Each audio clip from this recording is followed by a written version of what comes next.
Today will be discuss Higgs trade cycle कि जो Higgs ने अपने थ्योरी में दिया हुआ है और उनकी बुक जो पब्लिश हुई है 1950 में, उन्होंने अपनी ट्रेड साइकिल में ये बताया है कि इन्वेस्टमेंट में चेंज करने से जो हमारा इनकम में कितना चेंज आता है उसके बारे में बताया है। कि सपोज कीजिए कि जो हमारी के वैल्यू है, के वैल्यू किससे डिनोट की जाती है, के वैल्यू मल्टीप्लायर से डिनोट की जाती है। और इन्वेस्टमेंट अगर 100 रुपये का इन्वेस्टमेंट किया है और उसमें क्या हो रहा है कि 200 का प्रॉफिट हो रहा है, ठीक है, तो 100 रुपये इन्वेस्टमेंट करके जो इनकम में कितना हुआ है, इंक्रीज कितनी हुई है, वो हमारी हुई है 200 रुपये। तो 200 रुपये हमने देखा है कि इन्वेस्टमेंट किया है, तो उसको हम क्या बोलेंगे, ऑटोनोमस इन्वेस्टमेंट, ठीक है। अब हम देखेंगे कि ये तो हमारी मल्टीप्लायर की है। अब एक्सीलेटर को किससे डिनोट किया जाता है, ये है एक्सीलेटर, ठीक है। अब एक्सीलेटर को डिनोट किया जाता है डेल्टा चेंज इन कंजम्पशन और चेंज इन इन्वेस्टमेंट। कंजम्पशन में चेंज करने पर कितना इन्वेस्टमेंट में चेंज आया, वो ये बताता है कि अब इन्वेस्टमेंट कितना किया जा रहा है और कितना इन्वेस्टमेंट करने पर कंजम्पशन में को इन्वेस्ट किया है।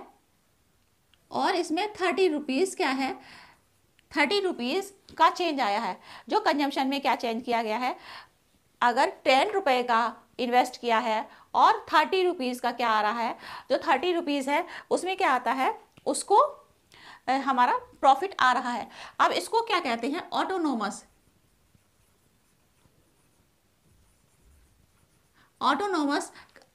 के नाम से जो एक्सीलेटर है, सॉरी जो मल्टीप्लायर है वो ऑटोनोमस के नाम से जाना जाता है। और जो इंडेक्ट, जो ये सेकंड वाला है कंजम्पशन, वो इंडेक्ट के नाम से जाना जाता है, इंडेक्ट के नाम से ये जाना जाता है, ठीक है। अब हम ये जो इन्वेस्टमेंट है कौन करता है, अगर ये जो मल्टीप्लायर की वैल्यू है जो के से डिनोट किया गया है, इन्वेस्टमेंट करता कौन है, तो ये इन्वेस्टमेंट क्या करता है, ये इन्वेस्टमेंट गवर्नमेंट करती है। जब गवर्नमेंट इन्वेस्ट कर रही है और साथ में लोगों के पास इन्वेस्टमेंट करेगी तो लोगों की क्या है, इनकम बढ़ेगी। इन्वेस्टमेंट से क्या है, लोगों को एम्प्लॉयमेंट मिलेगा और साथ में उनकी इनकम बढ़ेगी। और जब उनकी इनकम बढ़ेगी तो वो लोग क्या करेंगे, अपनी कुछ पैसे को सेव करेंगे और कुछ पैसों को क्या करेंगे, कंज्यूम करेंगे, उसको यूज़ करेंगे। तो वो कहाँ पर जाएंगे, मार्केट जाएंगे कि चलिए हम कुछ खरीद के लाते हैं, कार खरीदते हैं, साइकिल खरीदते हैं, या हमें डायमंड खरीदना है, गोल्ड खरीदना है, तो डिफरेंट, या हमें परचेजिंग करनी है, कोई भी चीज़ हमें खरीदनी है, तो ये क्या है कि डायरेक्ट वो क्या करते हैं, मार्केट में जाते हैं और मार्केट में जाके क्या करते हैं, वहाँ पर अपनी गुड्स एंड जो उनकी नेसेसरी की गुड्स चीज़ें हैं उसको वो लोग परचेज करते हैं, ठीक है। तो ये हमारा जो ऑटोनोमस है, जब इनकम बढ़ेगी कंजम्पशन भी बढ़ता है। अच्छा, जब ये कंजम्पशन बढ़ता है, ठीक है, तब क्या होता है, और भी कंपनियां, जो प्राइवेट कंपनियां, वो देखती हैं वाह इसकी तो बहुत सारी डिमांड हो रही है, कि यहाँ पे हम देख रहे हैं कि यहाँ पे डिमांड हो रही है। तो जब डिमांड होती है तो गवर्नमेंट के साथ साथ प्राइवेट कंपनियां भी क्या करती हैं, चीज़ों को प्रॉफिट, गवर्नमेंट का मेन मोटिव होता है कि वहाँ की सोसाइटी प्लस जो लोग हैं उनको फैसिलिटी प्रोवाइड करे और लोगों को ज़्यादा से ज़्यादा सुविधाएं दे। बट जो इंडेक्ट, इसको इंडेक्ट के नाम से जानते हैं कि जो कंजम्पशन जब बढ़ रहा है, डिमांड किसी चीज़ की बढ़ती है तो बहुत सारी दुकान खुल जाती हैं। सपोज़ कीजिए आपके कॉलेज के पास में एक गोलगप्पे की शॉप है, ठीक है, उसका अच्छा खासा चल रहा है, वो 2000 रुपये, 3000 रुपये या 4000 रुपये कमा लेता है। अब पास में दूसरे भी देखते हैं, अरे वाह इसकी तो बहुत अच्छी शॉप चल रही है, अब हम भी खोल लेते हैं दुकान। तो क्या होता है, जब दूसरा खोल लेता है तो वो क्या होती है, उसकी थोड़ी डिमांड कम हो जाती है। तो इसी तरह से जब बहुत सारी चीज़ें हो जाती है और क्या होता है कि लोग खा के उब भी जाते हैं कि चलो अब नहीं खाना है, बहुत हो गया है। तो वैसे ही इसमें क्या है कि गवर्नमेंट इन्वेस्ट करती है, उसका मोटिव रहता है कि ज़्यादा से ज़्यादा लोगों को एम्प्लॉयमेंट मिले, एम्प्लॉयमेंट के साथ साथ लोगों को इनकम जनरेट हो। और इनकम जब जनरेट होती है तो आपकी डिज़ायर बहुत सारी बढ़ जाती हैं कि हम ये भी खरीद लें, हम वो भी खरीद लें। तो जब आपके पास पैसा रहते हैं तो मार्केट भागते हैं कि चलिए मार्केट में हम इन्वेस्टमेंट करें। तो उसी तरह से इसमें हमारा ये क्या कहलाता है, ऑटोनोमस कहलाता है। और जो ये होता है, ये क्या है, एक्सीलेटर वाला ये है। एक्सीलेटर का ये कहाँ से वर्ड लिया गया है, ये कार से वर्ड लिया गया है कि कार का जब एक्सीलेटर दबाते हैं तो वो एकदम स्पीड से जाने लगती है। वैसे ही क्या है कि इन्वेस्टमेंट, बहुत सारे लोग इन्वेस्टर आ जाते हैं कि चलिए हम भी पैसा इन्वेस्ट करें, ये भी इन्वेस्ट करें। तो इससे क्या होता है, जब बहुत सारा बूम आ जाता है तो उसका थोड़ा सा क्या होती है, डिमांड थोड़ी नीचे चली जाती है, क्योंकि बहुत सारी वैरायटी होती है। तो फिर क्या होता है, एक चीज़ देख देख के, ह्यूमन नेचर है कि एक चीज़ को देख के क्या होता है, वो बोर हो जाता है। तो फिर क्या होता है कि ये जो इंडेक्स है कि पहले तो ये गवर्नमेंट इन्वेस्ट कर रही थी, फिर प्राइवेट कंपनियां भी जब इन्वेस्टमेंट करती हैं तो ये क्या होता है कि चीज़ें थोड़ी सी डाउन हो जाती हैं। और डाउन होने के बाद क्या है कि फिर इस तरह से जो ये ट्रेड साइकिल बनी हुई है वो एक ट्रेड साइकिल बन जाती है।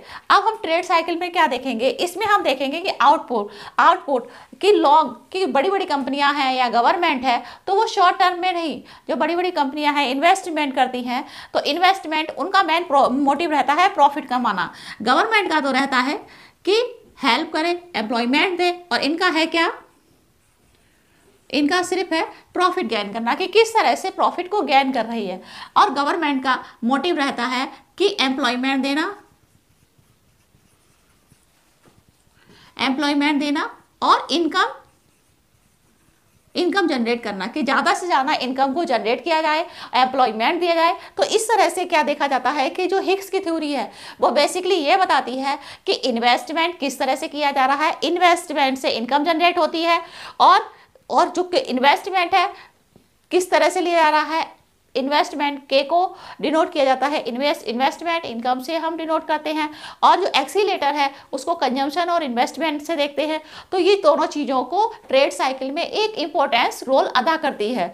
और इसमें क्या है कि जो इन्वेस्टमेंट किया जाता है, फर्स्ट जब इन्वेस्टमेंट गवर्नमेंट करती है, मेन मोटिव रहता है कि लोगों को एम्प्लॉयमेंट मिले और लोगों की इनकम जनरेट हो। सेकंड में ये देखते हैं कि जैसे देखती है कि बहुत सारी चीज़ों की इन्वेस्टमेंट हो रहा है और डिमांड हो रही है, जब लोगों के पास पैसा आ जाता है, इनकम आ जाती है, तो वो मार्केट जाते हैं, मार्केट में डिमांड को करते हैं, मुझको ये चाहिए वो चाहिए। तो उससे क्या है, और भी कंपनी देखती है अरे वाह यहाँ पे बहुत सारी चीज़ों डिमांड हो रही है, वो भी कंपनी आके इन्वेस्टमेंट करती हैं, अपने पैसे को लगाती हैं, लेकिन उनका मेन मोटिव रहता है प्रॉफिट कमाना, कि किस तरह से हम प्रॉफिट को गेन करें। उनका मोटिव ये नहीं रहता है कि किसी के लिए हेल्प करें या लोगों की इनकम जनरेट हो, नो, उनका मेन मोटिव रहता है प्रॉफिट कमाना। वही ट्रेड साइकिल में दिखाया गया है कि किस तरह से पीक पॉइंट पे आती है और रिसेशन पे आती है और डाउनफॉल पे होती है, वो हम देखेंगे इस डायग्राम में। इसमें हमने देखा है कि आउटपुट लॉन्ग स्केल, क्योंकि जो बड़ी कंपनियां होती हैं वो क्या करती है कि लॉन्ग टर्म में इन्वेस्टमेंट करती है, कि किस तरह से इन्वेस्टमेंट किया जाए और इन्वेस्टमेंट करके प्रॉफिट गेन किया जाए। अब ये ट्रेड साइकिल बनी हुई है। तो ट्रेड साइकिल क्या है कि सबसे पहले हम देखते हैं कि जो ये है, ये पीक पॉइंट है, ये पीक पॉइंट है। तो पीक पॉइंट पे देखेंगे कि सबसे ज़्यादा यहाँ पे क्या हो रहा है कि प्रॉफिट हो रहा है, लोग कंज्यूम कर रहे हैं। जब कंज्यूम करते हैं तो ये क्या है कि फिर नीचे चला जाता है, ये हमारा क्या है, एक रिसेशन पे चला जाता है। ये कहाँ पे पहुँच गया, पीक पॉइंट। पीक पॉइंट पे यहाँ पे खूब सारा पैसा वगैरह मिल रहा है, और फिर यहाँ पर देखते हैं कि ये रिसेशन, ये रिसेशन पे आ जाता है। सेकंड क्या है कि ये यहाँ पे जो ट्रेड साइकिल है थोड़ा सा और नीचे हुई है, क्योंकि ये नीचे आके क्या होता है, जो ट्रैप होती है, कि ट्रैप होने लगती है, कि नीचे जा रही है, नीचे जाने लगती है, अब ये ट्रैप होने लगती है। और फिर क्या होता है, एक जो यहाँ पर क्या होता है, ट्रैप में देखते हैं कि जो ऑटोनोमस यहाँ पर जो है, ऑटोनोमस कंजम्पशन हो रहा है, कि यहाँ पे आके कि लोगों को फिर एक लेवल पे कंजम्पशन हो रहा है। और फिर देखते हैं कि हम इस तरह से रिसेशन हो गया, ट्रैप हो गया। तो फिर इस तरह से जो ट्रेड साइकिल है, ट्रेड साइकिल लगातार चलती रहती है कि किस तरह से पीक पॉइंट पे जाना है, किस तरह से। तो इस तरह से आप लोग देखते होंगे कि जो इकोनॉमी है प्लस जो मार्केटिंग है, मार्केटिंग भी डिमांड सप्लाई पर ही चलती है। आप लोग भी देखते हैं कि किस तरह से डिमांड अगर ज़्यादा हो जाती है, अगर सप्लाई कम है, तो फिर उस तरह से डिमांड के अकॉर्डिंग ही चीज़ें चलती हैं। जहाँ पे डिमांड ज़्यादा हो रही है, उस चीज़ की अगर सप्लाई ज़्यादा हो जाएगी तो फिर क्या होगी, उसके प्राइस नीचे चले जाएंगे।